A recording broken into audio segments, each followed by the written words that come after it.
everyone, it's Jenny from Homestead Corner. Today, I thought we'd talk a little bit about seed banks. So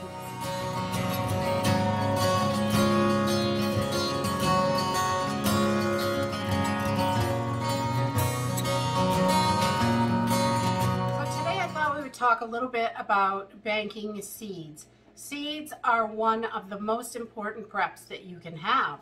I don't think there's really, skills and seeds are probably the two most important things because you can regrow with seeds. So all you have to do is preserve enough food to get you to the next growing season.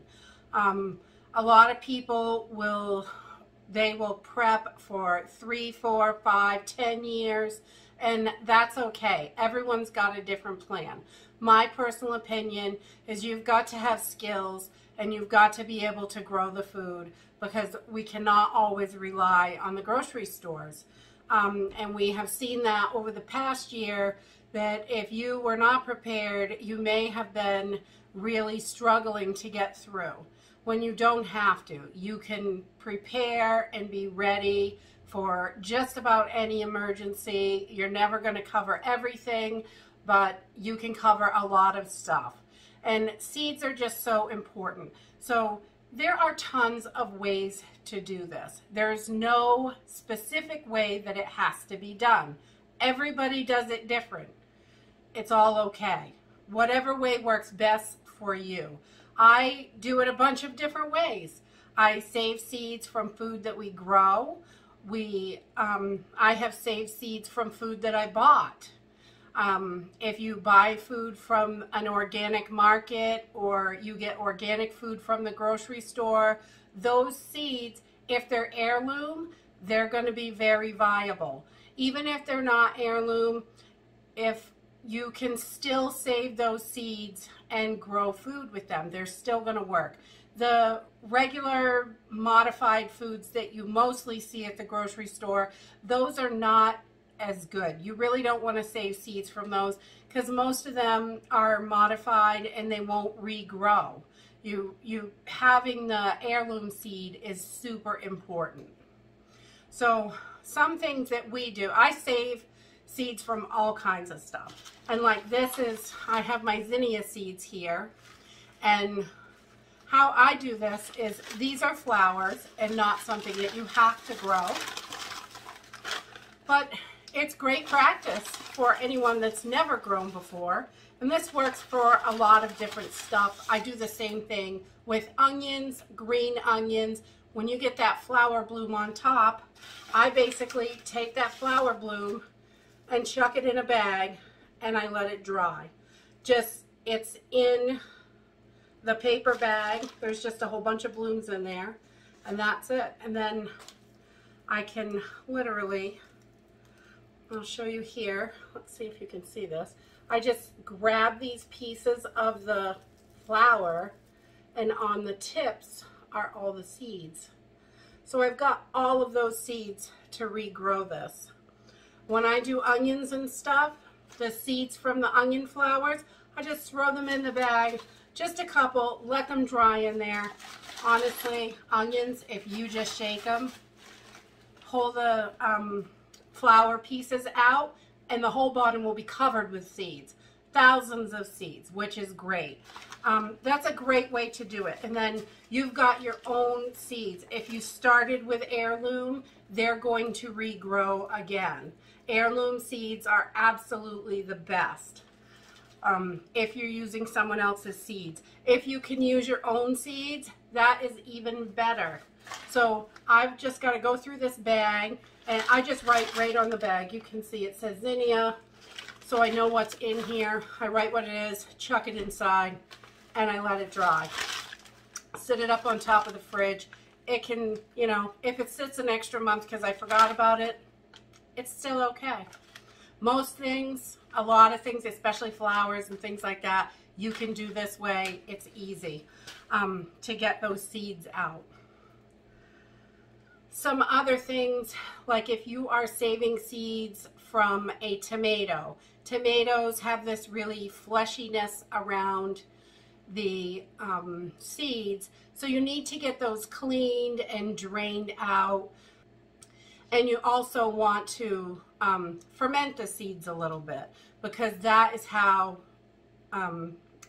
they're going to be the most viable. But that is a whole nother video, how to ferment seeds, definitely.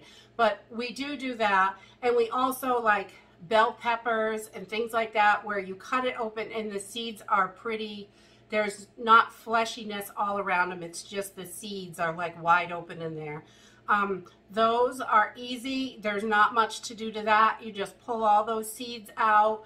I lay them on a paper towel, cover them over with another paper towel, and let them sit for a couple weeks. And then once they are bone dry, I package them up. You can put them in plastic bags. You can put them in little seed packets. You could buy seed packets to put them in. You could make them, just fold up a piece of paper like a little envelope. Anybody can do that. It's really simple and easy to do. But getting your seeds and getting started on a seed bank, I think, is so important. If we can't get to the grocery store, we have got to grow it ourselves. And growing food is not really all that difficult. It's just learning a few tips and tricks. There are tons of gardening videos out there. There are lots of tips and tricks that can help you grow. And learning what grows in your area is important. So you may want to go with like a shoebox like this, and it's just got all kinds of seeds in here. And I keep seeds that were gifted to me. I buy some seeds. I save my own seeds. Things like that. There are some here that I have saved myself, some red bean seeds. I've got some that I purchased here, different kinds of tomatoes and spinach, things like that. I have seeds back here that were gifted to me, all different kinds of peppers and flowers and corn, and all these seeds are good. And just because the back of the seed packet says it expired in 2016 or 2020 doesn't mean that it's not any good. Save those seeds. I have had seeds, I think I have my dill in here. I've been going on this bag of dill since 2017. I just reach in and throw some out on the ground. They just kind of grow on their own. If you just leave your plants out there, the seeds will fall. They'll come up again next year. That's the great thing about dill. If you don't get any that come up, I did save a bunch of seeds back in 2017. I grew dill from it this year. A little bit came up from last year because I took a little too much, and but I still got a few that came up. And then I just added some of these seeds, and they came up really great. You can test the viability of your seeds by a few weeks before. You can take a handful of seeds, 5 or 10 of each kind, and just kind of put them in a wet paper towel and test your viability. See which ones sprout, which ones don't, and you can figure out, if you have 5 out of 10 are sprouting, then when you plant your seeds, you may want to do, 2 or 3 seeds per hole. If every one of them sprouts, then you could probably do 1 seed per hole when you plant it. So there are just so many different ways to do this. And people store their seeds tons of different ways. I have stored seeds in just these plain little paper packets. I have seeds from, in an envelope. I cut it in half and tape the top. So they're in here. They're not going to fall out. That's why I tape the top. And I have these plastic bags work. I have seeds in the freezer. You can put them in the freezer. Some people put them in mason jars to keep them airtight. They will put all their seed packets or whatever they're using in the mason jar to save their seeds. I don't think there is one way that is the only way. My grandma told me years and years ago, there's more than one way to skin a cat. And I'll tell you, she was right. Everybody finds different ways that work for them, and that's the right way for them. So as long as it works for you. If you live in a really moist climate, you may not want to leave them out in little paper packets and stuff. They'll get moist. You know, you don't want them to get wet. You want to make sure you keep them dry. That is the definite key, is that they are kept dry. But I just wanted to talk a little bit about it, and I thought, you know, it's important. I keep seeds like for my favorite vegetables that I really love. I also keep seeds for flowers because I like to grow sunflowers. I like to have a little bit of flowers around the yard. They make me happy. The bees like them. The chickens like them. We grow stuff for all the animals. And, you know, we also, some of those foods, like you can grow your own kidney beans and black-eyed peas and stuff like that. You can grow all that stuff yourself and then dry it and save it for you. And even the beans that you get at the grocery store, you can take those bag of beans, and I have seen many people plant those beans from the grocery store, and they are very viable and they will grow beans for you. So as long as you don't take those beans and put them in the oven, a lot of people will dry can their beans to make sure there's no larvae or anything on it. If you do that, you're really going to cut down on how many would actually sprout. I bet you could still get some. I haven't tried it, but I bet you could.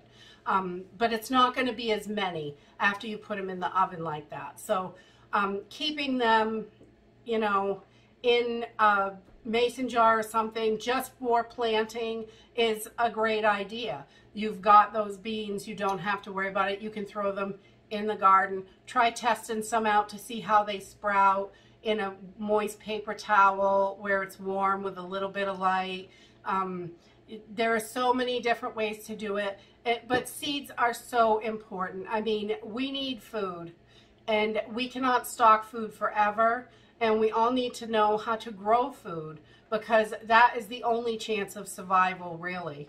If we can't grow food, we can't depend on the grocery store forever. You know, we may be able to, but if that day comes, it's good to be prepared and ready. And I love that we don't buy a lot of vegetables at the grocery store. We don't have to, because we grow a lot in the summertime, and I can all the extra, and we might sell a few. We have a little stand that we sell a little bit of vegetables, but you know, sometimes if I think we're going to need it in the winter, I can all that extra. And so we have vegetables for an entire winter until the next grow season comes. And I think that's important. Learning to grow it, learning how to preserve it, and having it, you know. We can it, dry it. We don't freeze a whole lot of vegetables because I like to save that space for meat. But I do can, dry, dehydrate. We do all that for our vegetables, and different things for different ones. And it's just something that we all need to learn and do. So if you haven't started a seed bank yet, definitely I would get started. I'd get started today. I wouldn't even wait. When you grow food from heirloom seeds, you can save those seeds are the best. I think they're absolutely the best.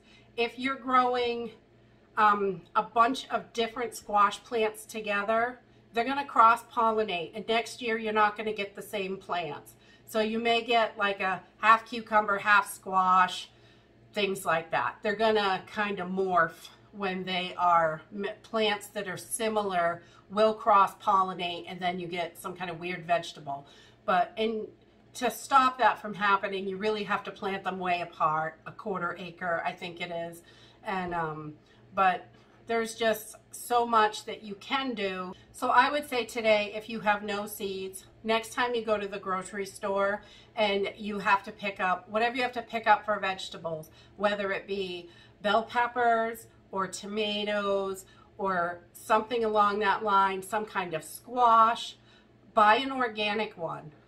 You know, I wouldn't use the regular, but go in the organic section and at least get one of those to save the seeds from. Take the seeds out and then cook the vegetable up however you use it. You know, eat it raw, whatever. Like the tomatoes, you could just scoop those babies right out with your finger and then cut your tomato up and use it however you're going to use it. And the same goes with squash and things like that. There are tons of videos out there to show you how to do each kind of seed if you're wondering how each seed would kind of be cleaned up and ready to dry. But that's it. Get those seeds saved. The seed catalogs are coming out anytime now. We usually start planting our garden in January, so after Christmas, it is sipping coffee by the fire, planting the garden. So if you like this video, give us a thumbs up. Subscribe. We'll see you in the next video. Bye.